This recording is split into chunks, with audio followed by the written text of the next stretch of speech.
Hello, it's that time of week again where we're going to talk about some nerd news and also some comics that you should be reading.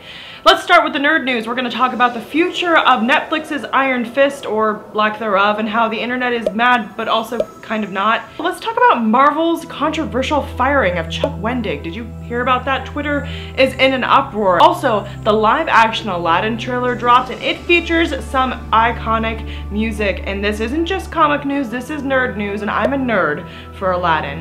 And then we're going to talk about some comics. We're going to talk about The Walking Dead, which turned 15 this past Saturday. I think that's so exciting. Coliseum of Comics had an event. We're going to talk a little bit about that. And we're also going to talk about the Chilling Adventures. This is upside down. Let's try again. We're also going to talk about the Chilling Adventures of Sabrina, which is being made into an exciting Netflix show, but you should read this comic because it was spooky as heck. But as we've been doing with these sort of nerd news slash comic reviews, we're going to start with that said nerd news. And I want to start off by talking about, well, yeah, sorry, hang on a second guys. I don't feel very good. Yeah, sorry, hang on. Sorry, I don't mean to keep interrupting myself, but you know, all of a sudden I'm not feeling very good and I feel like I look kind of pale on camera, but I got something to fix that. If you went to the Walking Dead day at Coliseum of Comics, you got one of these if you purchased something there. And that kind of leads me into the segue of Walking Dead turned 15 this week, which I think is amazing. Walking Dead the comic, of course. You know, I still don't feel very good. I just thought this would help, but yeah, I don't know. I think there's something going around the office. I don't feel really good. I don't know. I'm gonna take this thing off. It's hard to breathe.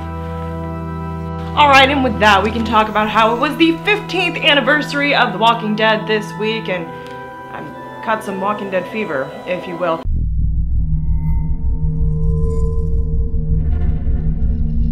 If you went to Coliseum of Comics, if you follow them on social media, you would have known that they were having an event on Saturday where the trades of Walking Dead were buy one, get one free, and also you could get these cool issues. This one's #1. They're in these black bags because they have special variant covers, and it was like a surprise. There was 4 of each different kind, and I'm gonna open this one so we can see what variant cover I got of issue #1, if I can actually open this bag.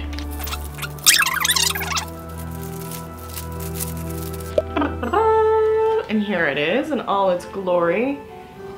Very gorgeous, very colored, very gory, as you expect it to be for The Walking Dead. Now make sure that you're following Coliseum of Comics on all their social media platforms so you can get alerted about cool events like this one. As you can see, a lot of people were enjoying the perks of The Walking Dead Day. Oh, I watch all your videos every week. They're awesome. Oh, thank you so much. I appreciate that. Oh, thank you. That's so nice.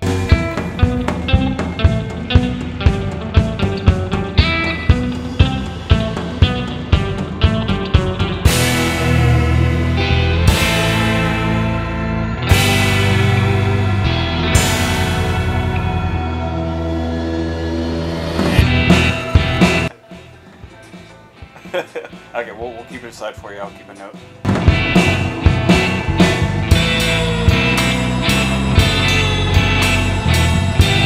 I'm gonna get all my comics at Coliseum of Comics on Park Street in Jacksonville. They're very nice there, Amber and John. Go see them, tell them I said hi, and let them help you find a comic, maybe a Walking Dead comic that you're not reading, but you should be. I want to talk about some nerd news too. We're gonna start by talking about the controversial firing by Marvel and Disney Co. of Charles Wendig. He was a Star Wars author. He was writing the Star Wars comics, and he was allegedly fired over a vulgar tweet. But a lot of the internet, Twitter mostly, is upset. They think that it's a way to control the political commentary and stuff of their writers. Other people are likening it to the firing of Sean Gunn. If you remember, he was working on the Guardians of the Galaxy movies. I'm not sure if there's any sort of social media policy in place for Marvel writers, and if there is, whether or not Chuck violated that policy. I'll be interested to see the reporting that comes out about this. But what do you think? Do you think that writers should be free to be able to speak their political minds on Twitter or you know, whatever? Next, let's talk about Iron Fist. It was canceled. That's it, really. Some of the internet is mad and some of the internet isn't mad. I kind of saw it coming. I personally didn't particularly enjoy Iron Fist. Something about Iron Fist fell a little flat for me. Some people said that the ending of season 2, that I admittedly didn't watch because I wasn't a fan of season 1, had some promise for season 3, so they were a little disappointed that it got the axe before it could get there. What do you think about it? Are you upset about Iron Fist? Are you concerned about what that means for the Defenders? And last but not least, let's talk about the new live-action Aladdin trailer. It featured some memorable songs, and also we got to see our lead actor Aladdin right as he's reaching for that genie lamp. I'm so excited. I'm kind of nervous because I love Robin Williams' Genie. He's iconic, it's my favorite Disney movie growing up, and I know Will Smith is going to play the Genie this time around, and I think that he's going to be amazing, but is he going to measure up to the Robin Williams Genie? We'll see. I love Will Smith, I have faith in him, and I'm really excited it's coming out in 2019. Netflix is releasing a ton of spooky stuff just in time for spooky season, and one of them is the Chilling Adventures of Sabrina, but did you know it's based on a comic? It's based on a very spooky comic. I read this comic this week thanks to Amber for the suggestion. It's one of her favorites, and now it's one of mine. It was amazing, and I picked it up and I was like, oh, you know, it's gonna be good, but like, it's got a 16-year-old protagonist. Like, how spooky is it gonna be?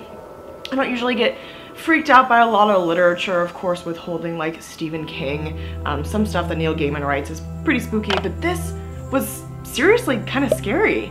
And there was a lot of like body horror and gore and like some real dark side to witches in this, and I thought that was so refreshing. It held no punches, and it didn't seem to care that the protagonist was a 16-year-old blonde girl, and I really liked that, which makes me really excited for the show. It came out October 13th. I haven't had a chance to watch it yet, but I am so excited to start it.